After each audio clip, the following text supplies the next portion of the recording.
Resume. Recording, ahí estamos. Bien.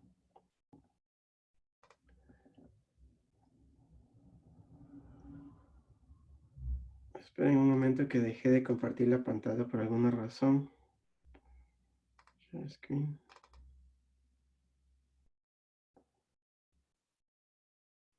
¿Se ve ahí la pantalla? Creo que no. Sí, se ve. ¿Sí se ve? Ah, perfecto. No me salía el rectángulo, ¿verdad? Cuando se comparte la pantalla. Bien. Chévere. Igual, cualquier cosa que me quieran preguntar, igual alzan la mano o simplemente me hablan por el micrófono. ¿Sí? No por chat porque es un poquito difícil después estar respondiendo, escribiéndoles. Es más práctico que nosotros nos hablemos por micrófono. ¿Sí? Listo. Entonces, la clase anterior vimos este ejemplo acerca de procesos reversibles e irreversibles. Entonces, teníamos una expansión en el cual teníamos tres literales. En el primero teníamos una expansión irreversible en una etapa. La parte B teníamos dos expansiones irreversibles, obviamente en dos etapas. Y la tercera era simplemente una expansión reversible en una sola etapa. Entonces habíamos hecho los cálculos y habíamos visto en un diagrama presión versus volumen. Habíamos hecho la gráfica del proceso, es decir, de pasar del estado 1 al estado 2, ¿sí? Entonces, para procesos reversibles, nosotros habíamos visto que básicamente como la presión se mantiene constante a lo largo de, de estos cambios de estado, nosotros teníamos áreas que son rectangulares bajo la curva. Entonces, cuando tú aumentabas el número de procesos irreversibles en estas gráficas, la curva quiere decir la isoterma porque se llevaba un proceso totalmente a temperatura constante durante el cambio. Lo que tú ibas a tener es aumentar el número de rectángulos por debajo de esa curva. Entonces, con eso tú obviamente aumentabas la cantidad de trabajo que podías sacar del sistema. Ahora, si nosotros teníamos un trabajo reversible es aquel que básicamente no tiene irreversibilidades. Eso quiere decir que no tienes pérdidas, o sea, es totalmente ideal, ¿no? En la vida real tú vas a tener pérdidas sí o sí. De todas maneras, lo que tú puedes obtener de esto es el máximo trabajo posible, es decir, vas a tener todo el área bajo la curva, ¿sí? Entonces, si toda la naturaleza se movía a través de procesos irreversibles, la pregunta era, ¿para qué nos sirven los procesos reversibles? Y decíamos que los procesos reversibles nos sirven para fabricar máquinas ideales. O sea, fabricar, digo, en papel máquinas ideales. Y esas máquinas ideales son los límites teóricos de eficiencia de máquinas reales. O sea, viene a ser el caso ideal de la eficiencia máxima que tu máquina real podría tener dado cierta situación, lo cual nunca se va a cumplir, pero es lo máximo que tú podrías apuntar. Ahora, la eficiencia de esas máquinas ideales no es uno. Habíamos visto los conceptos tanto de fuente y de sumidero. Fuente es básicamente un depósito que suministra calor hacia la máquina térmica y sumidero es un depósito que absorbe calor de la máquina térmica, es decir, que la máquina térmica va a ceder parte de ese calor de la fuente a un sumidero. Pablo, Sí, claro, dime. ahorita me escribió el Agustín y dice que está sin internet en la casa y que no puede entrar. Ya, bueno, no hay problema. En tal caso, creo que de alguna manera, algún rato puede ver porque queda grabado. Y si no, puedo hacerle una tutoría en línea. No toda la clase, pero sí puedo explicarle a breves rasgos, digamos, lo que se vio en la clase. Entonces, dile que no hay problema. Ya, Pablo. Listo. Bien. Por si acaso, le puedes decir también que se puede descargar con los datos del celular, el Zoom, obviamente su celular, y puede escuchar igual la clase, ¿no? Siempre hay la opción de que te descargues en el cel o en el iPad, usando los datos celulares, y con eso puedes igual escuchar, por si acaso. Pero bueno, Ya le digo. sí. Am, Habíamos dicho que una máquina térmica es un dispositivo que básicamente se utiliza para transformar calor en trabajo. Pero habíamos dicho también que, a ver, la transformación de formas más útiles de energía, es decir, de trabajo, en formas más degradadas, que puede ser calor, es muy eficiente. Pero hacerlo inverso no es tan eficiente. Y para hacerlo inverso, es decir, transformar calor en trabajo, se utilizan estas máquinas que nosotros llamamos máquinas térmicas. Hay cuatro características que habíamos dicho de las máquinas térmicas. Por un lado es que reciben calor de una fuente a alta temperatura, ¿sí? Que ya habíamos dicho que puede ser calor, horno, etcétera, puede ser una caldera, etcétera. La segunda es que convierten parte de este calor en trabajo, por eso se utilizan, es lo que acabamos de decir en la diapositiva anterior. La tercera es que rechazan calor a una zona de desecho, a un sumidero, que puede ser el aire, puede ser agua, etcétera. Y la cuarta es que operan en ciclo, ¿sí? Siempre van a operar en ciclo. Dentro de este ciclo circula un fluido de trabajo, ¿sí? Que puede ser agua, que puede ser amoníaco, que puede ser cierto tipo de refrigerante. Y como vamos a ver, el tipo de fluido no influye en sí en eficiencia total de la máquina térmica. Simplemente se aprovecha las propiedades térmicas o físico-químicas que tiene ese fluido, ¿no? Esta era la representación típica de una máquina térmica, donde tú tienes una fuente que venía a ser el horno, quien está cediendo calor. Tienes aquí todo el ciclo de la máquina térmica, ¿sí? Y aquí está saliendo obviamente un trabajo neto de salida. Eso quiere decir que es el trabajo útil de salida, ¿no? Lo que a ti te va a servir para mover ese eje.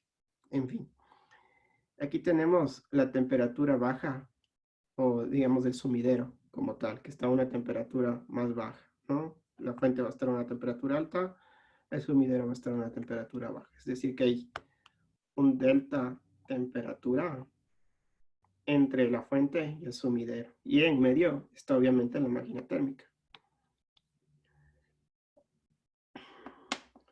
Bien, bueno, esta es simplemente la tasa de energía que se cede desde la fuente hacia la máquina térmica y desde la máquina térmica hacia el sumidero. Es QH en el caso de la fuente a la máquina térmica y QL en caso de la máquina térmica hacia el sumidero. Habíamos hecho una explicación, bueno, medio detallada de lo que pasa en una central eléctrica de vapor, ¿no? Una central eléctrica de vapor es una máquina térmica como tal. ¿Por qué? Porque consta de una caldera que viene a ser la fuente, que está cediendo el calor. Tenemos un sumidero que viene a ser en sí la atmósfera, porque se está cediendo calor desde el condensador, que es parte de la máquina térmica. Tenemos una salida neta de trabajo, que viene a ser básicamente uh, este trabajo de acá, que es a la salida de la turbina, que es lo que va a mover un eje en sí que está acoplado a un alternador y va a producir electricidad.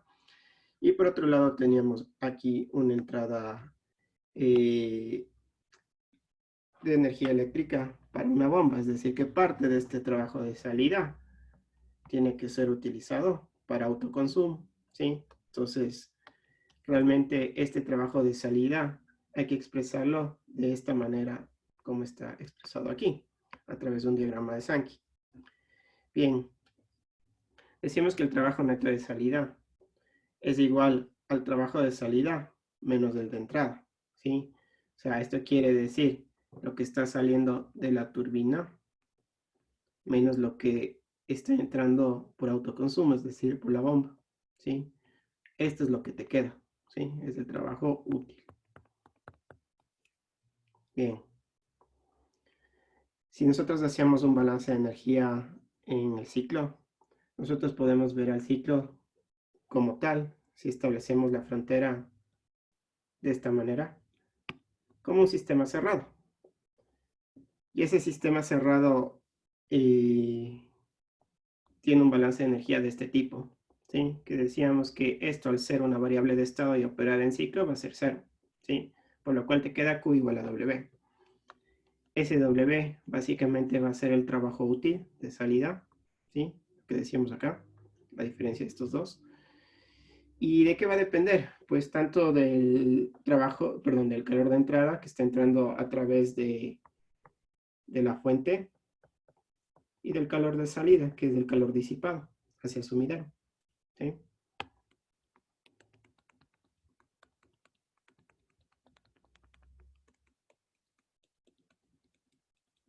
Bien. ¿Cómo calculábamos nosotros una eficiencia térmica? ¿Qué es la eficiencia térmica de una máquina térmica?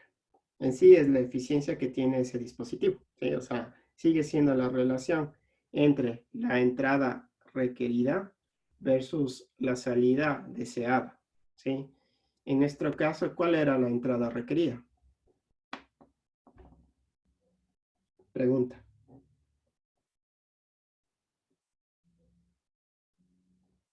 ¿Cuál es nuestra entrada energética requerida? QH. Sí, QH. QH. Bien. Entonces esto de aquí, QH. ¿Y nuestra salida deseada? El trabajo neto El trabajo de la neto. resta del QH menos el QL. Exactamente. Entonces, a ver, voy a quitar esto de aquí. Un momento.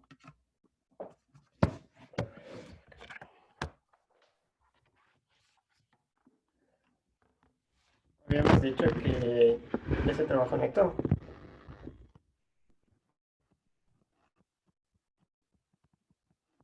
es la diferencia de lo que entra de calor y lo que se disipa.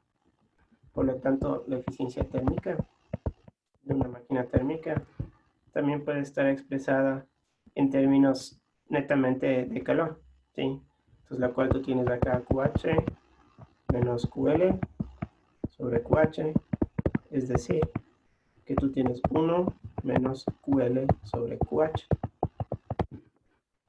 Bien, ahora nosotros habíamos hecho un análisis matemático. Decíamos, a ver, ¿cómo se puede maximizar la eficiencia térmica de una máquina térmica? Y decíamos que pues la posibilidad es que este QL tienda a ser cero, ¿sí?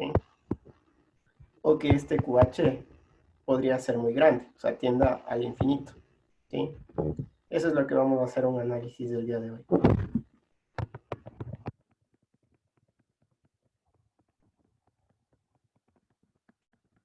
El QL tiende a cero, puede interpretarse como varias cosas. O sea, la única posibilidad es que tú elimines la fuente de disipación, pero decíamos que eso es imposible debido a que de esa manera no estaría trabajando en ciclo, que es una de las condiciones que tienes en una máquina térmica.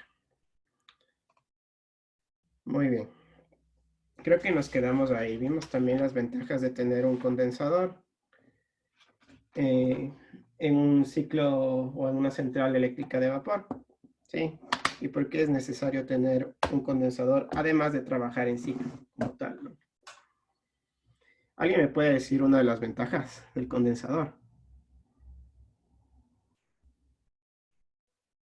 El condensador te ayuda como a tener un bajón de temperatura que a la final va a representar en un mayor, ¿cómo se llama esto? Como que vas a Trabajo tener neto. más trabajo, ajá. Vas a tener un mayor trabajo neto si tienes una diferencia de temperatura más grande. Ya, Entonces, el condensador te ayuda a eso.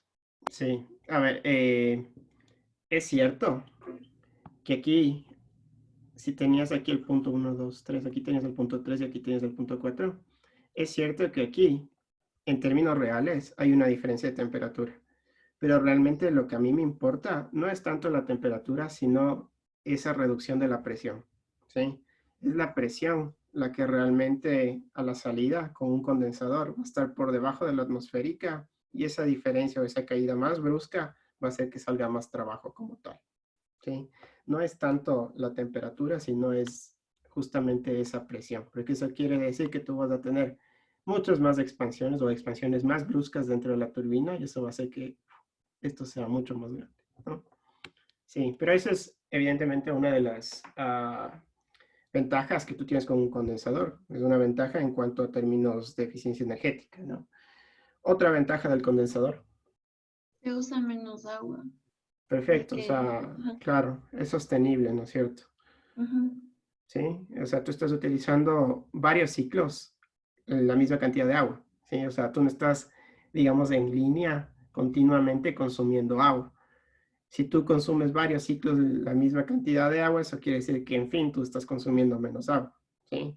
Entonces, es un ahorro económico y todavía más importante que el dinero es que el recurso está ahí. ¿Qué más? ¿Alguna otra ventaja?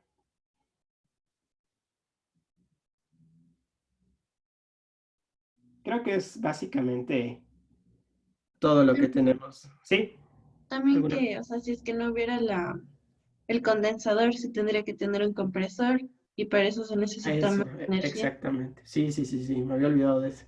¿Verdad? Si tú no tuvieras un condensador, eso quiere decir que básicamente el vapor que sale de la turbina en estado saturado debería pasar a través de un compresor, porque una bomba no te mueve o no te sube la presión de un fluido en estado gas. O sea, Solo un Pablo, compresor, ¿sí? o sea, en términos reales es factible, pero no te representa una buena, Eso, como que ganancia la final en trabajo. eso, Pero sí se exactamente. puede. Se puede hacer, se puede hacer. De hecho, si ustedes revisan en el internet, ustedes van a ver lo que se llaman las máquinas perpetuas. Entonces, las máquinas perpetuas básicamente son modificaciones que han hecho ingenieros a inicios del siglo XX, donde se eliminan esto, ¿sí?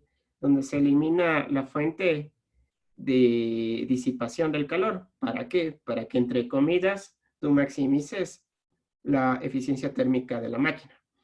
Pero lo que pasa realmente es que cuando en papel todo se ve bien, ¿sí? Pero cuando tú vas a fabricar, tú te das cuenta que son dispositivos o que no funcionan o que funcionan de manera totalmente ineficiente.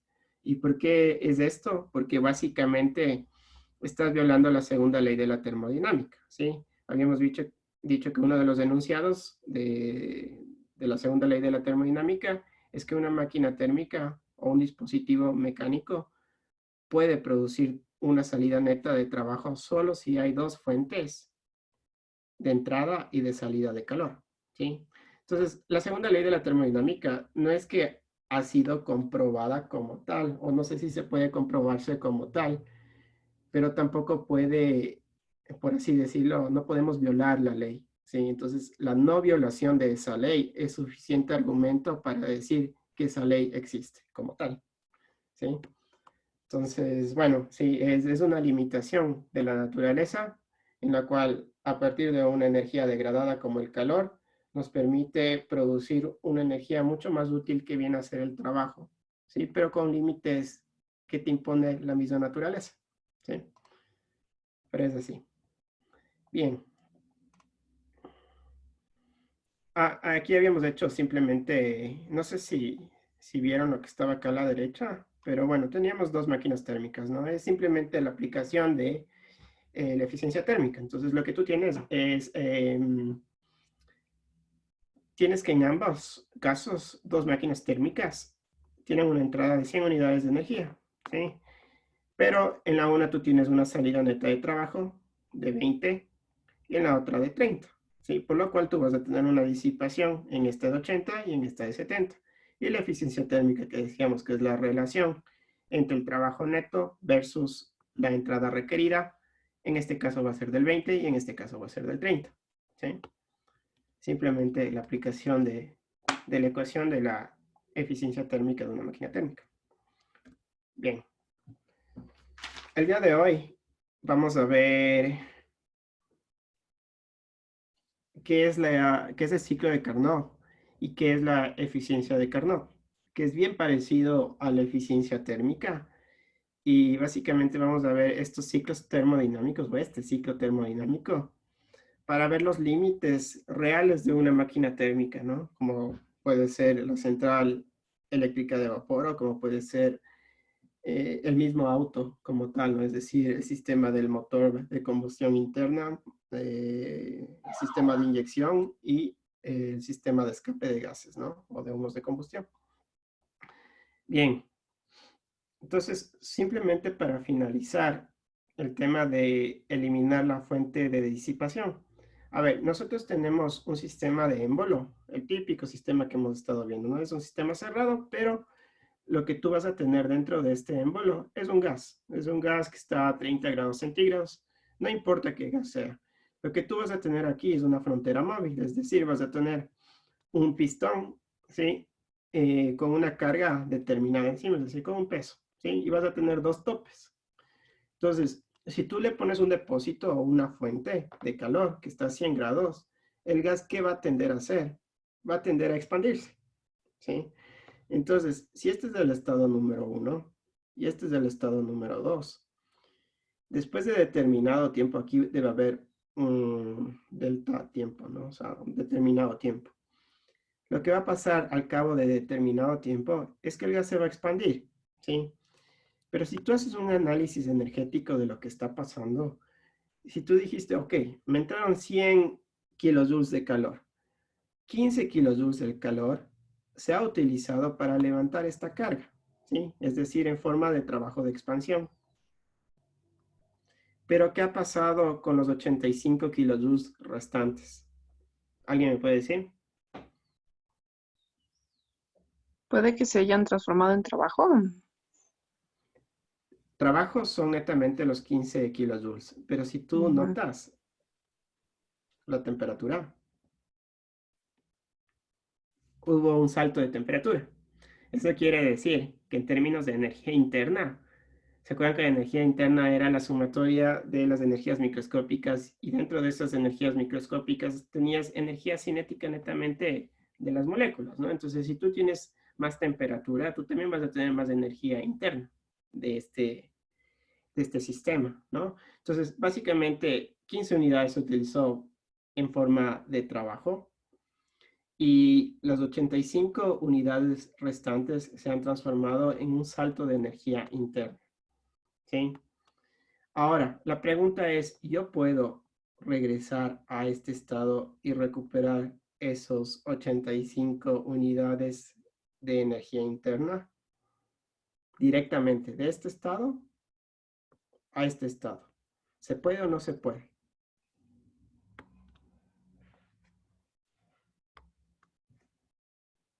¿Qué piensan? Una clave. Tú tienes aquí 90, ¿sí? Y aquí tienes un depósito de 100. ¿Se puede de manera espontánea? O sea, de manera natural. No, o sea, hay que calentarlo. O sea, hay que calentarlo de afuera. Claro. ¿A qué temperatura está el depósito? Bien, bien. Sí, es verdad. Es verdad porque si tú quisieras hacer esto, tú lo que deberías hacer es calentarlo, ¿sí? Pero de manera natural, no va a pasar del estado 2 al estado 1. ¿Por Más qué? bien, o sea, yo creo que debería enfriarse, de 90 a 30 grados centígrados debería enfriarse, pero el depósito tiene una temperatura que supera inclusive los 90, entonces no va a pasar. Sí, no Al va a menos pasar. que lo enfríes. Exactamente. Sí, es cierto. Sí, o sea, de manera natural no va a pasar porque el depósito está a 100 grados y este está a 90. ¿Sí? Entonces, lo que tú puedes poner es exponerle a un depósito o un sumidero, perdón, de temperatura mucho más baja, que puede ser un depósito de 20, para enfriarlo y nuevamente llegar a 30 grados. ¿Sí? Entonces, básicamente es lo que pasa en las máquinas térmicas, ¿no? Es imposible que un dispositivo que opere en un ciclo reciba calor de un solo depósito y produzca una cantidad neta de trabajo, ¿sí? Si tú quieres extraer ese trabajo de expansión y operar en ciclo, lo que tú tienes que hacer es regresar al estado inicial. Si no, no vas a poder repetir el proceso y obtener nuevamente ese trabajo de expansión.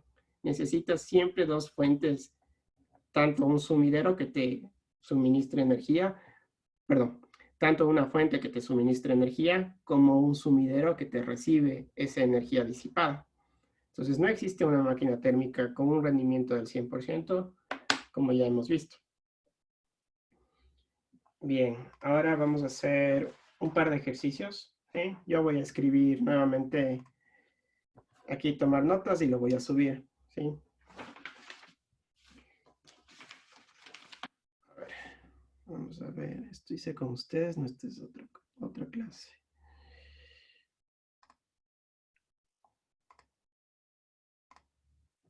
Vamos a poner... Wow, no raya. A ver.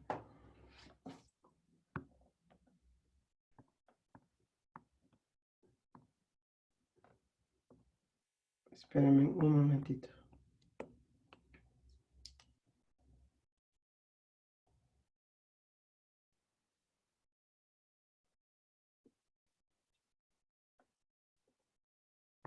Ya, ahí sí. Sí se ve lo que escribo, ¿cierto? ¿Se Sí. ve? Sí, chévere. Pleno. Sí, sí, sí. Ya.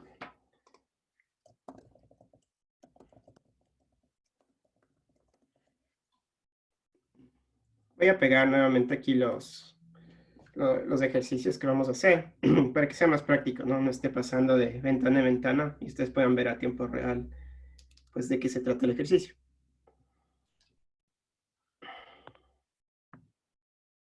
Son ejercicios bien simples estos de acá, ¿no? Que simplemente demuestran en términos de balances energéticos cómo funcionan las máquinas térmicas. Muy bien. Entonces, lo que nos dice es que se transfiere calor a una máquina térmica desde un horno a una tasa de 80 megavatios. Si la tasa de rechazo de calor hacia un río cercano es de 50 megavatios, determina la salida de potencia neta y la eficiencia térmica para esta máquina térmica. O sea, lo que tenemos aquí es básicamente una máquina térmica bien parecida a la central eléctrica de vapor, ¿no?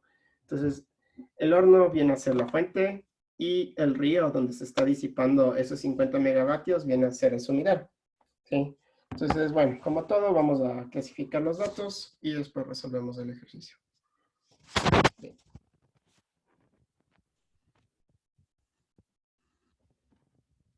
Entonces, ¿qué datos tenemos?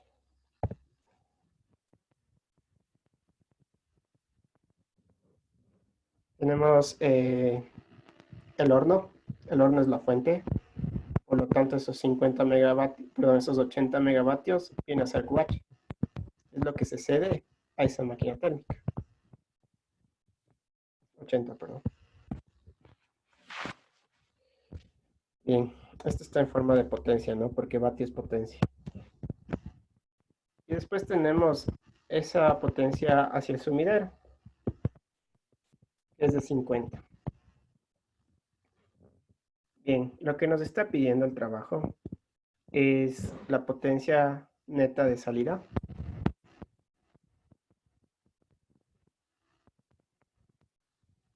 Y la eficiencia térmica de la máquina. Bien, entonces resolvamos. Bien, nosotros sabíamos el trabajo neto, como Alejandra creo que nos dijo, es QH menos QM. ¿Sí? Y esto de aquí vendría a ser 80 menos 50. Menos 50 megavatios. Esto es decir, 30 megavatios. Bien. Ahora ya tenemos la potencia de salida en forma de trabajo útil. Nos están pidiendo la eficiencia térmica. Esta eficiencia térmica se puede expresar de varias maneras, es decir, que existe más de una manera de resolver este ejercicio, pero da igual. Yo voy a utilizar la forma de la ecuación que más adapte a mi contexto, es decir, donde yo tenga todos mis datos, ¿no? Esto sería 50 megavatios y esto de acá es 80 megavatios. Es decir, que mi eficiencia térmica es igual a 0.375. ¿Sí? O sea, tienes una eficiencia del 37.5%. ¿Sí? Lo cual pareciera ser súper baja, pero en el mundo real es una eficiencia sumamente alta para los límites teóricos, máximos teóricos que existen, como ya vamos a ver. ¿Sí? ¿Alguna pregunta del problema? Creo que es bastante simple. Pero si uno tiene alguna pregunta, entonces me la dice nomás, ¿no? Bien. Hacemos el siguiente ejercicio.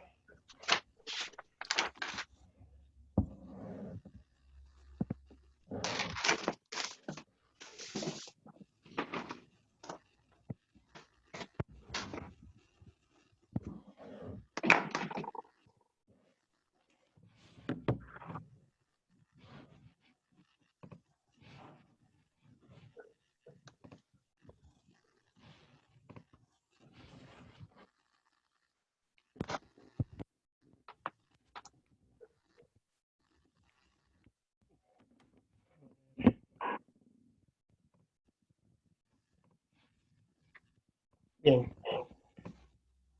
Tenemos el ejercicio 6.2, que dice un motor de automóvil con una salida de potencia de 65 HP tiene una eficiencia térmica de 24%, y algo mucho más real, ¿no? Una eficiencia de ese tipo ya es algo muy cercano a lo que tenemos en casos reales de automóviles.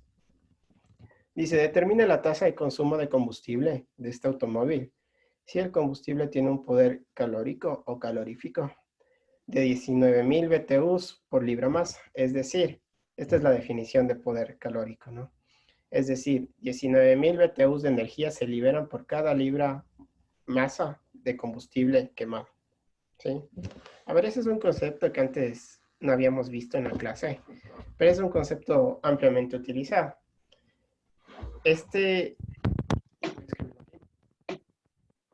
El poder calorífico es una propiedad inherente a cada combustible. ¿Sí? Entonces, básicamente te quiere decir la cantidad de energía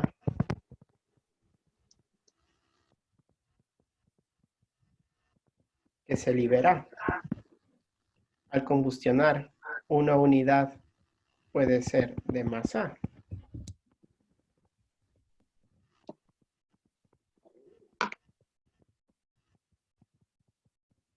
o de volumen. En cualquiera de las dos maneras puede estar expresado. Pero en tal caso, como es una propiedad inherente a cada combustible, eso quiere decir que el gas natural tendrá un poder calorífico, cierto tipo de carbón tendrá otro poder calorífico, la gasolina, el diésel, cada uno tiene un poder calorífico distinto, etc. ¿Sí? Entonces la cantidad de energía al quemar una unidad de masa de diésel no va a ser la misma cantidad de energía si quemamos una unidad de masa de gasolina normal. ¿Sí? Entonces, bien, lo que nos está pidiendo el problema, volviendo al problema, a ver, tenemos los datos siguientes. Tenemos una salida neta de energía de 65 HP, ¿sí? Esta potencia de aquí es básicamente la potencia de salida que tiene el auto. Es la potencia que está cedida al eje, ¿no? Bien, tenemos, ¿qué más tenemos? Bueno, poder calorífico como tal, me dice que es 19.000 BTUs por libra masa. Me está pidiendo, tengo la eficiencia térmica del sistema, es de 0.24. Y me está pidiendo la masa de combustible alimentado. Sí, o sea, es la masa de combustible por unidad de tiempo, ¿no? Bien. Entonces, lo que voy a hacer primeramente es pasar esos HPs a BTUs por segundo para estandarizar todas las unidades. Entonces tenemos 65 HPs. Vamos a transformar. Un HP es 2544.4 BTUs por hora, ¿sí? Estamos hablando de términos de potencia. Vamos a pasar a segundos. 1 hora 3600 segundos, con lo cual la transformación nos daría 45.94 BTUs sobre segundo. ¿Sí? Ese es el trabajo neto, ¿no?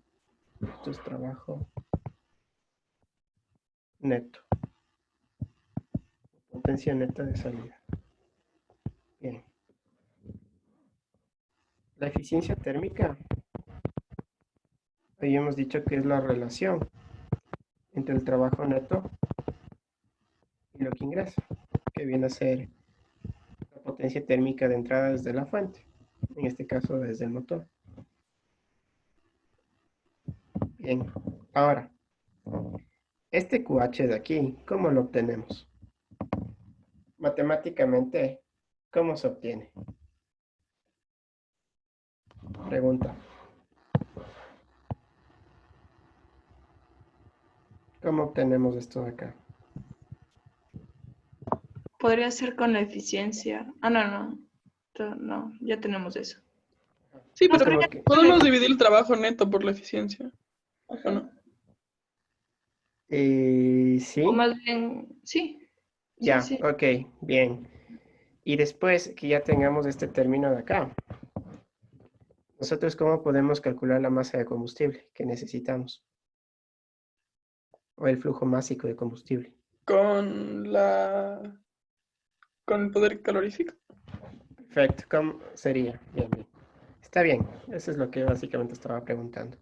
Entonces, este QH también lo puedes calcular como el producto de tu masa de combustible, es decir, lo que nos están pidiendo, ¿sí? El flujo másico, por el poder calorífico. ¿Sí? Este sería el trabajo neto. Quiere decir que QH, perdón, antes no lo había puesto, pero es MC por PC. ¿Sí? Esto de acá es masa por unidad de tiempo y esto de acá es energía, energía por unidad de tiempo. Sí, energía por unidad de tiempo. Ah, no, es energía nomás. Déjenme ver. Ah, ¿No es ya. energía por unidad de masa? Es verdad.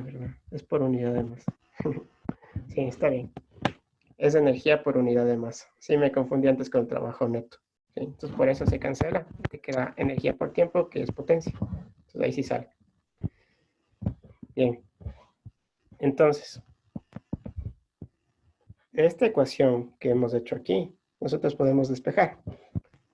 Podemos despejar la masa de combustible que necesitamos. Eso quiere decir que es trabajo neto sobre eficiencia térmica por poder calorífico. Este es igual a lo que hicimos la transformación antes, 45.94 BTUs por segundo, dividido para el producto de la eficiencia, que será 24, o los 19.000 BTUs por libra masa, no por segundo. Sí. Con lo cual tú sabes que si haces estos cálculos te va a dar 0.01 libras masa por segundo. ¿Sí? Entonces, esa es la masa de combustible que me estaban pidiendo antes calcular. Y eso es lo que tú vas a alimentar. A ese flujo tú vas a inyectar en la cámara de combustión junto a una cantidad de aire que viene dado como mínimo. La relación es estequiométrica, pero en realidad se hace con exceso de aire. No puede ser un exceso elevado, pero tiene que ser un exceso medido. Eso no es que lo vamos a ver en esta clase, pero lo digo así como conocimiento general, ¿no? Bien, ¿alguna pregunta del ejercicio? ¿O todo bien? Todo bien. ¿Sí? Chévere. O sea, en serio, así que no les dé vergüenza. Tengo otro grupo, doy otra clase, que igual creo que les da vergüenza así hablar por micrófono.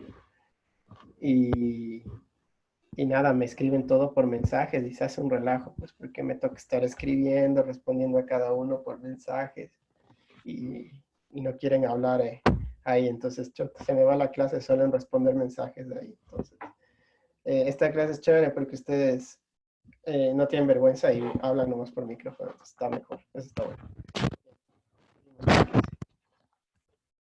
Uy. ¿Me escuchan? Sí. Se me acabó de bloquear la computadora sin querer. Ya. ¿Siguen viendo mi pantalla? Sí. Sí. Ya, Sí. ok. Listo. A ver, entonces, tenemos que los procesos reversibles nos sirven para hacer máquinas ideales y que estas máquinas ideales nos sirven para establecer límites teóricos de eficiencia de máquinas reales, es decir, los máximos posibles de máquinas reales, ¿sí? Entonces, dentro de estas máquinas ideales, nosotros trabajamos con ciclos termodinámicos, no ciclos mecánicos, ciclos termodinámicos, ¿sí? Entonces, el ciclo termodinámico más conocido o más ampliamente conocido es el ciclo de Carnot, que fue básicamente establecido por un científico francés, Sadi Carnot, en 1800, ¿no? Fue justamente cuando hubo la revolución industrial y cuando hubo el descubrimiento, se dio lugar al descubrimiento de la máquina de vapor.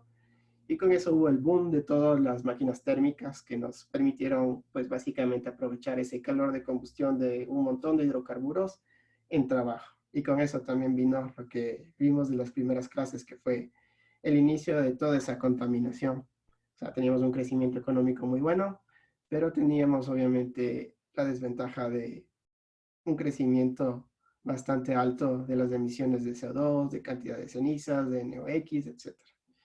Bien. Entonces vamos a ver lo que es el ciclo de Carnot, ¿sí? A ver,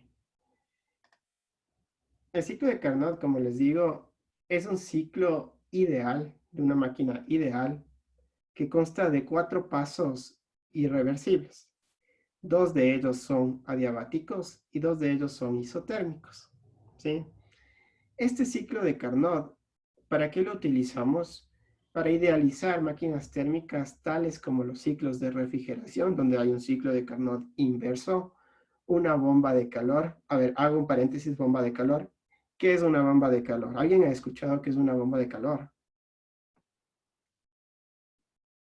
¿Alguien tiene idea? ¿Nadie? Bueno, una bomba de calor es básicamente un dispositivo en el cual tú extraes calor. Bueno, cuando tú tienes países de 4 estaciones y donde tú tienes inviernos muy fríos y veranos muy calientes, tú puedes utilizar la piedra, digamos la piedra, el suelo o el subsuelo, digamos, como una fuente de calor para los días fríos, donde tú extraes el calor del subsuelo, ¿sí? Tienes que hacer unas fosas o unas perforaciones y tienes que extraer el calor que está presente en el suelo e inyectas en los hogares. En cambio, cuando tú tienes días muy calientes, lo que tú haces es extraer el calor que tú tienes dentro del hogar y depositarlo en el suelo, ¿sí? Entonces, básicamente, la ventaja que tú tienes en el suelo es que se conserva bastante bien el calor. Sí, se conserva bastante bien y sirve como una bolsita que, bueno, te almacena cuando tú tienes excesos y te suministra o puedes extraer los excesos que tú alimentaste en verano, en invierno los sacas para calentar los ambientes. Entonces es una bomba de calor. Y el sistema de funcionamiento es basado en el ciclo de Carnot. El sistema del auto mismo, sí, el auto como tal, sirve con el ciclo de Carnot. No estoy diciendo netamente el motor como tal, sino todo el sistema, desde inyección, combustión y después liberación de esos humos de combustión a través del escape hacia la atmósfera y también la transformación de esa energía de expansiones de gases en movimiento en el eje. Todo ese ciclo de Carnot. Lo que acabamos de ver de la central eléctrica de vapor es ciclo de Carnot. Cualquier refrigeradora es ciclo de Carnot. Bien, entonces por eso vamos a ver, es el ciclo termodinámico que más representa las máquinas térmicas. Bien, entonces habíamos dicho que el ciclo de Carnot está compuesto por 4 pasos reversibles, es decir, que es un proceso ideal, ¿sí? Que nos va a permitir establecer el límite máximo que podría, de eficiencia máxima que podríamos obtener de máquinas térmicas, ¿sí? Entonces, voy a explicar uno por uno y cualquier pregunta me la hacen, ¿no? Es un poquito abstracto, pero creo que se puede entender. Bien, Pablo, perdón, antes de que empieces, ¿dijiste claro, 4 pasos reversibles o irreversibles? reversibles. Reversibles, ya, Ajá, gracias. sí, son 4 pasos totalmente ideales, ¿sí? Entonces, estos 4 pasos que están descritos aquí en la derecha, ¿sí? Los vamos a ver detenidamente, pero básicamente lo que tenemos es nuevamente el sistema del émbolo y tenemos un gas en el interior. Ese gas en el interior, y vamos a hacer una serie de expansiones, 2 expansiones y 2 compresiones, ¿sí? Entonces, ¿por qué es ideal? Porque básicamente nos estamos moviendo en sistemas que están en cuasi equilibrio, es decir, con variaciones, por ejemplo, de temperatura que son infinitamente chiquitas o con variaciones de calor que son infinitamente chiquitas, o sea, son aproximadamente cero. Aparte, este émbolo, ¿sí? Que es una parte mecánica que debería haber rozamiento aquí. En este sistema no vas a tener rozamiento y por lo tal no vas a tener disipación en forma de calor, ¿sí? Entonces, por eso sigue siendo ideal, ¿no? Bien, vamos a ver entonces. Y tenemos el primer paso, que es el paso 1-2, es decir, esta parte del diagrama PV, esta parte de aquí. Nosotros tenemos una expansión isotérmica reversible. ¿Qué pasa en esta expansión isotérmica reversible? Lo que está pasando es que tú tenías un sistema, un cilindro metálico, y estas partes que están en color gris son aislamientos térmicos, ¿sí? En el fondo, tú tienes una tapita de aislamiento que es removible. Entonces, en este caso lo vamos a remover, ¿sí? La removemos y dejamos esa superficie expuesta con una fuente de energía a temperatura TH, ¿sí? Entonces, si la temperatura inicial del gas dentro del cilindro es igual a TH, ¿qué va a pasar cuando yo voy expandiendo este cilindro? Pues lo que va a pasar es que esa temperatura TH se va a reducir a una tasa de este tipo. Es decir, tú vas a tener variaciones de temperatura muy pequeñas, muy pequeñas. Es decir, vamos a hacer un proceso muy suavecito, cosa que el calor, perdón, no el calor, la temperatura que vamos a perder va a ser inyectada nuevamente por esta temperatura de la fuente y se va a compensar. Es decir, que este proceso se lleva a cabo de manera isotérmica. Cada vez que yo voy expandiendo, se va a perder un poquito de temperatura dentro del sistema y esa temperatura que se pierde se gana a la misma velocidad a partir de la fuente, ¿sí? Con lo cual, la fuente es tan grande que igual va a permanecer a la misma temperatura TH y durante todo el proceso de expansión, desde el punto 1 al punto 2, el sistema va a estar a la misma temperatura, ¿sí? Bien, ahora, si nosotros vemos, nosotros tenemos un trabajo de expansión aquí, ¿sí? O sea, el sistema está cediendo trabajo hacia los alrededores, por lo cual tú sabes que si te plantearías un balance de energía en este sistema, lo que tú tendrías es básicamente esto, ¿sí?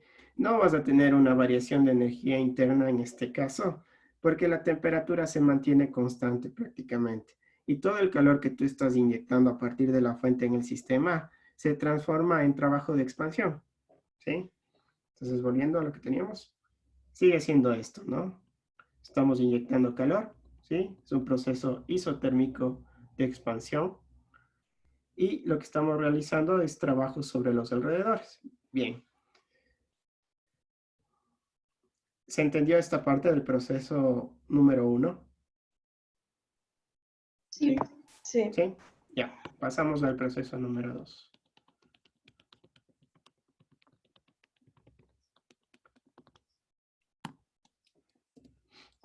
Bien, en el proceso número 2, nosotros volvemos a poner la tapita, ¿sí? Y si nosotros ponemos la tapita, eso quiere decir que básicamente está aislado el 100%. Y si está aislado el 100% del sistema, quiere decir que estamos ahorita en una zona diabática, en un proceso diabático. Nosotros de igual vamos a expandir porque vamos a cambiar su volumen y su presión. Su presión va a bajar, pero su volumen va a crecer, ¿sí? En este caso, si nosotros ya no tenemos ingreso de calor, nosotros sí que vamos a tener una pérdida de temperatura. Sí, eso marca el estado del 2 al 3, es decir, en el estado número 2, tú estabas con una temperatura de la fuente y tú vas a caer acá a una temperatura del sumidero, ¿sí? A una TL. Eso marca el fin de este proceso o de este cambio, ¿sí? De esta expansión reversible. Ojo que lo que tenemos aquí sigue siendo una nueva expansión, o sea, viene a ser un nuevo trabajo que está cediendo el sistema hacia los alrededores. Si nosotros planteamos, en este caso, el balance de energía, ¿qué tendríamos? Tendríamos que hay una variación de energía interna, sí, porque se está variando la temperatura, y eso es igual al trabajo cedido del sistema a los alrededores, ¿sí? ¿Entendido? Sí. O sea, pero en el anterior no había variación de energía interna. No, no había variación de energía interna porque la temperatura se mantiene constante. Eso quiere decir que básicamente lo que tú estabas inyectando aquí de calor se transformaba en expansión al mismo tiempo, ¿sí? Por esa razón tú no tenías variación de la energía interna. Ok. ¿Sí? Solo por explicar una cosa más. Si la pérdida de temperatura sería más grande que esto, o la tasa de pérdida, es decir, no sería cero, o habría un delta T. Este proceso no sería reversible, básicamente. No te estarías moviendo en pequeños saltos del equilibrio, ¿no? Entonces eso sería como que ya un proceso irreversible, ¿no? Esto es un proceso totalmente ideal. No va a suceder en la práctica, pero nos permite idealizar una situación que podría ser el máximo posible de lo que podríamos obtener de trabajo de una máquina térmica. Bien. El tercer proceso es una compresión isotérmica reversible. Entonces, simplemente para regresar a este diagrama, primero nos fuimos de manera isotérmica a través de una isoterma, que es esto, ¿sí? Nos fuimos en este sentido, ¿sí? Y después, en el paso número 2, que era la expansión adiabática, nos fuimos en este sentido, nos fuimos desde la isoterma TH hasta la isoterma TL, ¿sí? Ahí estamos. Entonces, lo que vamos a ver a continuación, el tercer paso, viene a ser una compresión isotérmica reversible, ¿sí? Este paso de acá. Bien, tenemos la compresión isotérmica reversible. Entonces, al igual que la expansión isotérmica reversible, yo vuelvo a mover esta tapita de aquí y la expongo a un sumidero que está a una temperatura TL.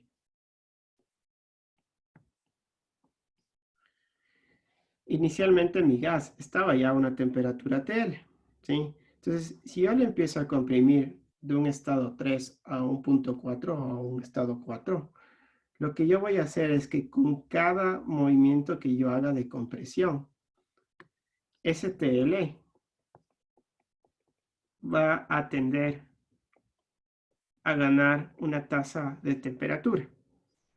Bien, ahora, si esa tasa de temperatura que yo estoy ganando la voy reinsertando a mi sumidero a la misma velocidad, ¿sí? Es decir, yo voy perdiendo a la misma velocidad de lo que yo voy ganando por la compresión. Entonces esto prácticamente va a ser cero. Además, sabemos que la fricción no existe, en este caso ideal, ¿sí? Por lo cual, todo el proceso de pasar del estado 3 al estado 4 de la compresión se va a llevar de manera ideal a temperatura constante, es decir, de manera isotérmica.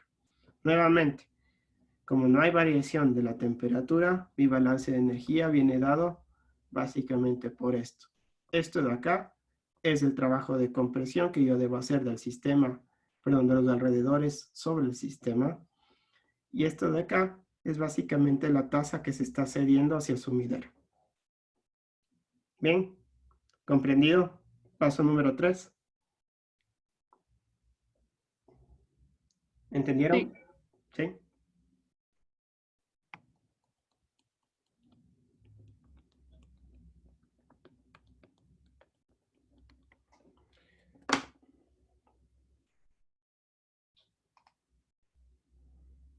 Bien. El último paso, nos hemos movido por aquí, ¿no? El último paso viene a ser una compresión adiabática, ¿sí? Esta compresión adiabática reversible básicamente es que volvemos a poner el aislamiento, es decir, aislamos del sumidero. Y si nosotros estamos aislando, lo que vamos a tener durante una compresión es que la temperatura interna del gas va a comenzar a subir. Entonces tú comenzabas a una temperatura en el estado 4, básicamente de TL o la temperatura del sumidero que habíamos dicho, y vas a pasar nuevamente para cerrar el ciclo a la temperatura de la fuente, a TH. Entonces, lo que tú vas a tener en este caso, obviamente como hay una variación de temperatura, tú vas a tener una variación de la energía interna del gas, que va a ser igual al trabajo de compresión, ¿sí? Para que de esta manera se cumpla la primera ley de la termodinámica de la conservación de la energía. Bien, ¿se ha entendido? ¿Estamos acá? ¿Sí? Esto es el ciclo de Carnot, básicamente, ¿sí? Entonces, si nosotros hacemos un análisis solo de esta gráfica de acá, ¿qué tenemos? Tenemos un trabajo, en este caso, de expansión, es decir, un trabajo que va a producir el sistema hacia los alrededores y por lo general es lo que yo necesito. ¿Cómo yo calculo ese trabajo? Como el área bajo la curva, ¿sí? En este caso, las expansiones son de 1 a 2 y de 2 a 3. Entonces viene a ser todo lo que yo he señalado en verde. Pero para que funcione en ciclo, yo necesito también una serie de compresiones para volver al estado inicial. Eso quiere decir del estado 3 al estado 4 y del 4 al 1, ¿sí? Entonces, ¿cómo yo calculo ese trabajo que necesito inyectar al sistema para volver al estado inicial? Nuevamente, el área bajo la curva. Si yo hago la diferencia entre los dos, ¿sí? ¿Qué voy a obtener yo? El trabajo neto de salida, ¿sí? Ese trabajo neto de salida viene a ser la diferencia de los dos y viene a ser el área del polígono que yo tengo aquí. Esto es del área neta de salida. Eso viene a ser, por ejemplo, la cantidad de trabajo que yo puedo obtener de la central de vapor, ¿sí? La central eléctrica de vapor que habíamos visto antes. Eso viene a ser la cantidad de trabajo que yo puedo obtener de un motor de combustión interna, etcétera, ¿sí? Ahora, está claro por qué yo no podría eliminar este QL, incluso aquí, porque de esa manera yo no obtendría realmente un trabajo neto de salida, ¿sí? Entonces, básicamente lo que yo tengo acá, yo tendría que maximizarlo. Yo tendría que maximizarlo de alguna manera. Y la manera más frecuente, o la única manera que se puede hacer, es que esta diferencia de estas dos cantidades de TH y de TL sea máxima, como vamos a ver a continuación. Hasta ahí el ciclo de Carnot, normalito, sí, como tal. ¿Entendieron? Sí. Sí. ¿Sí? ¿Alguna pregunta? ¿Alguien tiene pregunta? ¿No? Listo. Ah, este es el trabajo o el ciclo de Carnot inverso. ¿Qué es un ciclo de Carnot inverso? Pues son los sistemas de refrigeración, que en la siguiente clase vamos a ver cómo funciona. Pero básicamente lo que nosotros tenemos es lo contrario a lo que teníamos en las máquinas térmicas comunes y corrientes. Eso quiere decir que tú tienes la máquina térmica. O sea, sigue siendo una máquina térmica, solo que trabaja de manera contraria, ¿no? Acá tenías tu fuente, que está TH. Aquí tienes tu sumidero, que está a una temperatura TL, por lo cual tú sabes que el calor va a fluir de esta... no sabes, o sea, realmente intuitivamente va a fluir de la manera contraria, como habíamos visto. Pero si tú quieres hacerle fluir de manera contraria a la lógica, lo que tú vas a tener es lo siguiente.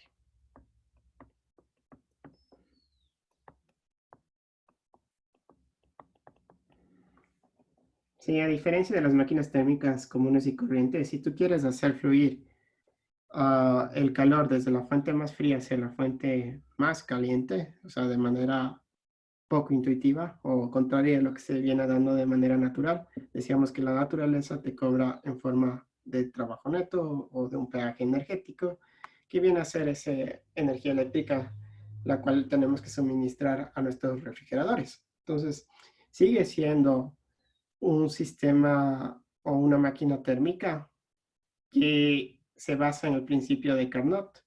¿Sí? ¿Por qué? Porque tú vas a tener igual un sumidero, que viene a ser lo que está dentro de la refri. Vienes a tener una fuente, que en este caso viene a ser lo que está afuera de la refrigeradora, o sea, viene a ser la atmósfera en ese caso. Y este trabajo de aquí viene a ser la cantidad de energía necesaria para que funcione la refri. Es decir, la cantidad de energía eléctrica que yo tengo que gastar para que mi refri esté funcionando. ¿Sí? ¿Entendido? ¿Sí o no? ¿Sí? Sí. Después vamos a ver exactamente cómo funciona una refrigeradora. Pero esta clase nos vamos a centrar todavía en el ciclo de Carnot. Bien, a ver.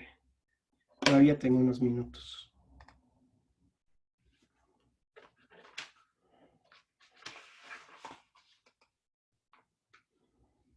Bien, esta gráfica o esta representación que tenemos a la derecha es bastante importante.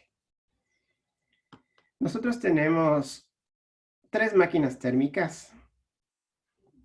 La primera va a ser irreversible, la segunda va a ser reversible y la tercera también va a ser reversible. Es decir, la primera es una máquina real y las dos siguientes van a ser máquinas ideales. El tema es que estas 3 máquinas están operando entre los mismos depósitos de tanto la fuente como el sumidero, son los mismos para todas, ¿sí? Entonces tú vas a tener la misma diferencia de temperatura en todas. Analizando en términos de eficiencia térmica, nosotros ¿qué vamos a tener? Enunciado número 1 y enunciado número 2, estos dos. La eficiencia de una máquina térmica irreversible es siempre menor que la eficiencia de una máquina térmica reversible que opera entre los dos mismos depósitos. Eso quiere decir que la eficiencia, perdón, voy a borrar esto acá. La eficiencia de esta máquina de aquí siempre va a ser menor a esta eficiencia y siempre va a ser menor a esta eficiencia. Porque esta se trata de una máquina real donde tú sí tienes pérdidas y estas dos de acá son máquinas ideales donde tú no tienes pérdidas o irreversibilidades. ¿Sí? Por lo tanto, siempre esta eficiencia de aquí va a ser menor a las de acá. El segundo principio te dice, las eficiencias de las máquinas térmicas reversibles que operan entre los mismos dos depósitos son las mismas. O sea, me olvido la de acá y solo comparo estas dos. como las dos están operando entre las mismas temperaturas, entonces las eficiencias térmicas deben ser las mismas. Ojo que yo no he hablado de flujos de calor, sino de temperatura. Entonces, intuitivamente, yo sé que debe haber una relación entre lo siguiente. A ver. Perdón, lo voy a escribir en la otra hoja para que quede grabado esto, que es muy importante.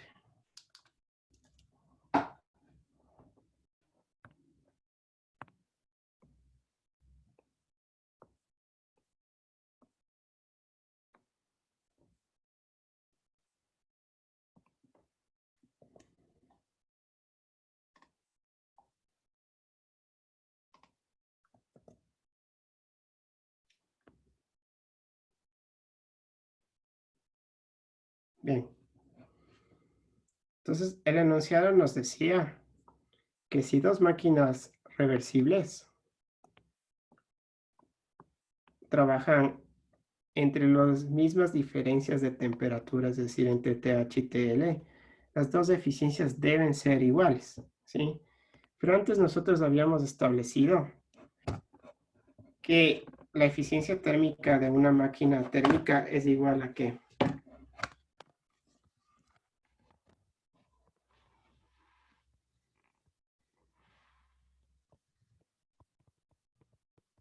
Uno menos Eso. QL sobre 4. Exacto. Pero nosotros no habíamos hablado nada acerca de la temperatura, habíamos hablado sobre flujos de calor. Pero claro, hay una relación entre flujos de calor y flujos de temperatura. Decíamos, entre más distancia de temperaturas o más diferencia de temperaturas tú tengas, más flujo de calor tú vas a tener. Entonces, esto de aquí es proporcional a 1 menos esto. Ahí, sería TH. Lo cual es intuitivo, ¿no? O sea, es como que hace lógica. Pero bien. Esto es lo que vamos a demostrar quizás la siguiente clase. Pero en esta clase lo que vamos a hacer, bueno, hemos visto esto. Vamos a ver el teorema de Carnot.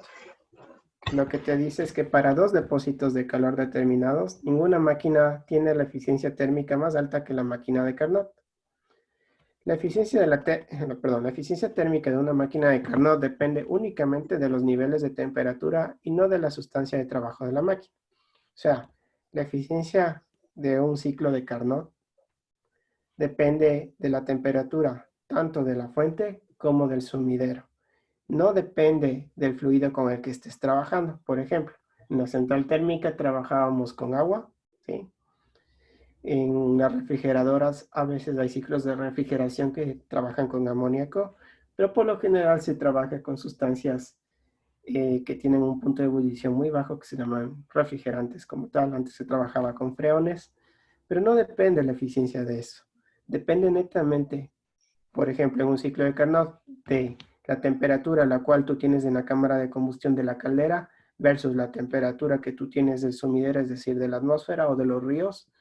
En una refrigeradora vendría a ser la temperatura que tú tienes dentro de la cámara de refrigeración versus lo que tú tienes fuera de la cámara, es decir, de la atmósfera, a nivel ambiental. ¿Okay? Bien. Entonces, ¿qué vemos? Que básicamente tenemos las ecuaciones de Carnot. Y es lo que decíamos antes, hay una relación neta entre lo que es el calor y la temperatura. Entonces es proporcional el calor cedido desde la fuente a la máquina térmica, es proporcional a la temperatura de la fuente. Y también es proporcional el calor cedido desde la máquina térmica hacia el sumidero, es proporcional a la temperatura del sumidero, ¿sí? Por lo cual, esto se llama la eficiencia de Carnot. Y la eficiencia de Carnot es 1 menos la temperatura de la fuente sobre la temperatura del sumidero sobre la temperatura de la fuente. Muy parecido a la eficiencia térmica. Solo que en términos prácticos no se calcula eficiencias térmicas, sino se calcula eficiencias de Carnot. Son lo mismo, ¿sí? Y la eficiencia de Carnot, ¿qué te dice? Pues básicamente es el límite máximo, ¿sí?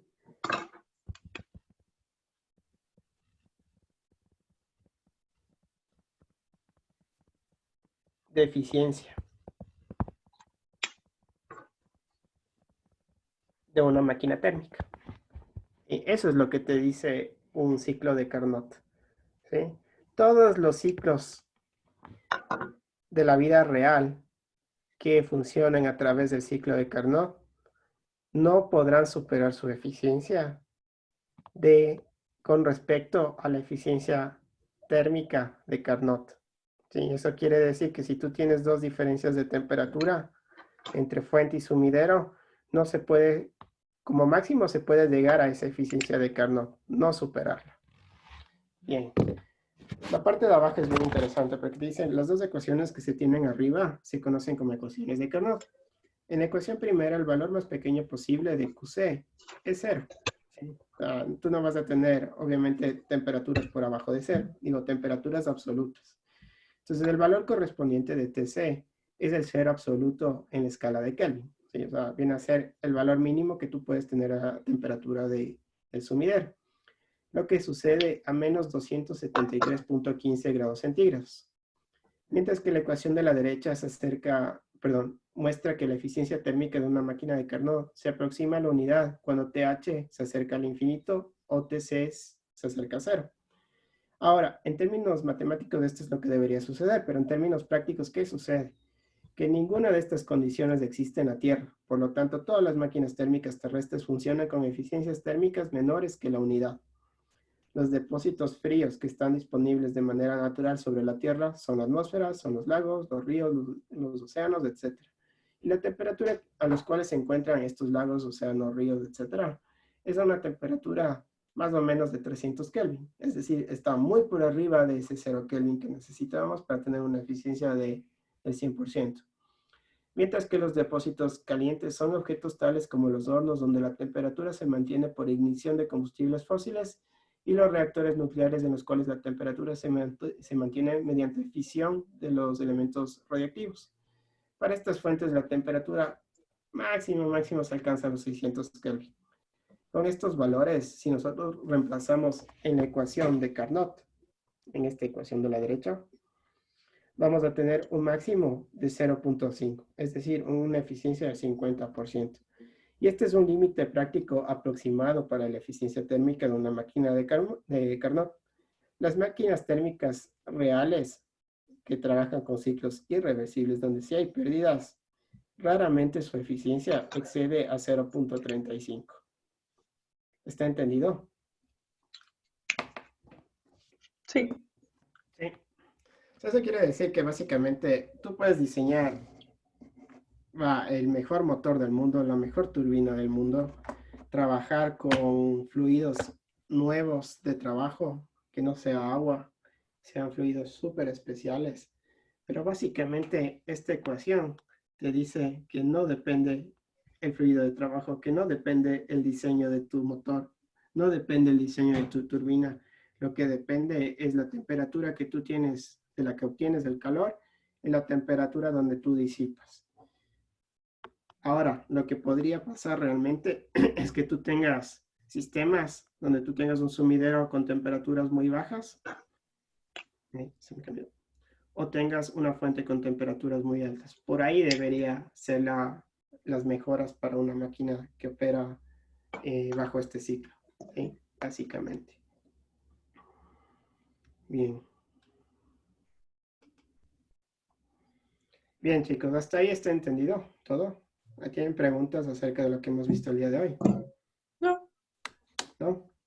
Listo, entonces el día de hoy, no sé si en una media hora ya publiqué el deber en el D2L, que va a ser sobre balances de energía mecánica. para que ustedes lo resuelvan y lo suban hasta la siguiente semana. Todavía no quiero hablar de examen ni de nada porque la situación está bien complicada y no sé cómo vayamos a hacer un examen ahorita, pero al momento todavía no me preocupo por eso, sino de que realmente entiendan y de que esté todo bien. Entonces, nada, suerte con todo, chicos, y listo, nos veríamos el día lunes. Estén pendientes a lo que yo ponga en el D2L y lo que envío a sus correos, que no va a ser más que un deber para la siguiente semana. ¿Listo? Chévere. Gracias, Pablo. Gracias, Pablo. Chao. Chao, chao. Chao. Chao. Chao. Chao, Pablo. Chao.